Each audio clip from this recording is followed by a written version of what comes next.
Le lendemain, encore tout excité par sa découverte, il va voir ses associés. Il leur dit: «Voilà, j'ai trouvé, on va faire un aspirateur 105». Puis là, c'est une scène incroyablement malheureuse, mais très classique de l'innovation.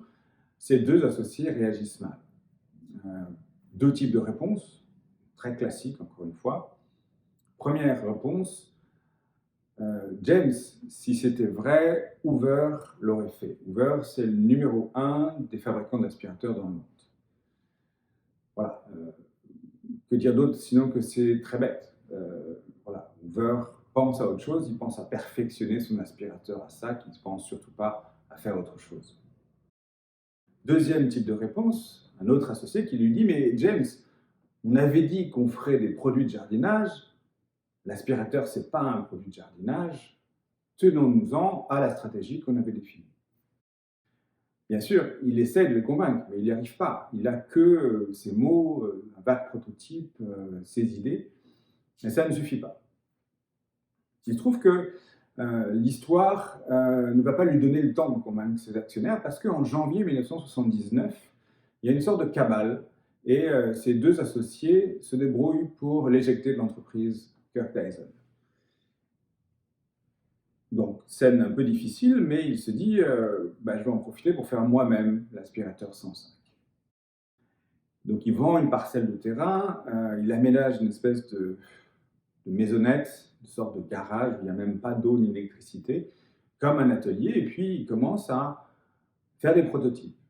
Entre janvier 1979 et 1982, il arrive à faire un premier prototype, c'est le prototype rouge et bleu. Ce n'est pas un prototype fantastique, mais il marche, il est suffisamment efficace pour pouvoir démontrer la faisabilité de ce qu'il est en train de faire. Et donc là, il pose un brevet, et puis il va aller démarcher les fabricants d'aspirateurs pour leur proposer de racheter la licence qu'il a créée. Il va les voir tous, Hoover, AEG, Black & Decker, enfin vraiment tous. Il y a une dizaine de fabricants d'aspirateurs. Et à chaque fois, il se heurte à un refus. Un refus qui n'est pas du tout lié à la valeur de ce qu'il est en train d'apporter, mais qui est lié à toute autre considération. C'est quoi les autres considérations? C'est très simple. Le marché du sac d'aspirateur, c'est 150 millions de dollars annuels.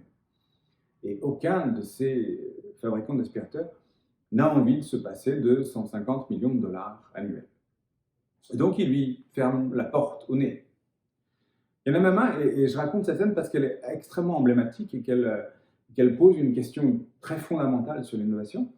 Il y en a même un, je crois que c'est le patron d'AEG, l'entreprise allemande, qui le reçoit et puis qui l'écoute. Et puis à un moment, il se lève, il prend sa poubelle de bureau, il la verse en deux petits tas égaux, il prend son aspirateur, il aspire un des tas, et puis il prend le prototype de Dyson, il aspire l'autre. Et le résultat est que son aspirateur AEG est bien plus efficace que le prototype de Dyson.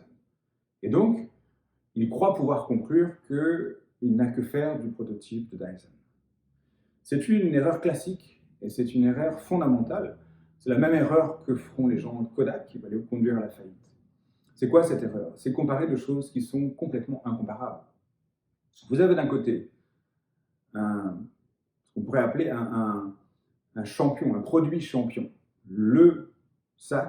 l'aspirateur avec sac d'AEG, qui a été raffiné par des milliers d'heures d'intelligence d'ingénieurs pendant quasiment un siècle. Et puis d'autres, vous avez une sorte de bébé athlète, qui est le prototype de Dyson. Un bébé ne peut pas figurer en bonne place par rapport à un champion. C'est comme si vous preniez Mohamed Ali à 5 ans et que vous le faisiez combattre contre un champion du monde de boxe. Le combat est inégal, ça ne marche pas. Et voilà, le potentiel de ce prototype est supérieur à ce que pourrait donner l'aspirateur lorsqu'il aura suffisamment maturé, lorsqu'il aura été suffisamment raffiné. Donc, ne pas comparer deux choses qui sont incomparables.